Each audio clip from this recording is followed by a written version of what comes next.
استاد جان یک خواهر سوالات دادگیان خبرشان کلی 3 سال در اسیا میستن نمیرن تاجیکستان یک کودک دارن 16 سال مقصد پیشون نمیبیارن همه بعد یک ماه بعد 3 سال طلاق میکنن زنشون نکی قطشان گاب میزنن و سومشون روی میکنن زنک بعد یک ماه طلاق شدنش در خود شوهر میکنن میگه علاقه ایدتی من بود شدگه اوی هوای ایدت بود شدگه چرا ایدش بود شدن از کجا یافت است این زن؟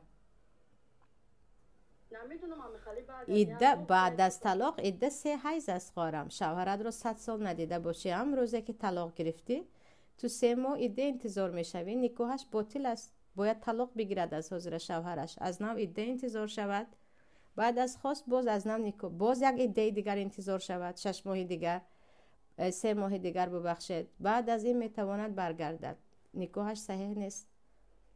یعنی چند ساله که مردک نباشه آره 100 سال نباشد هم از روزی که طلاق شد از همون روز شما عده به هم خوابگی رابطه ندارد عده مدتی است که الله معین کرده است و تو از پیش خودت نه من هم خوابه نشدم تمام من یک بار 3 ماه باز که هم خوابه نیستم ما عده امون است نمیگویی یتربصن بانفسهن 3 قروء میگوید الله والمطلقات یتربصن بانفسهن 3 قروء در سوره بقره طلاق شده ها 3 قروء یعنی تا 3 بار حیض شده پاک شدن انتظار شوند کی نباشند هم آنها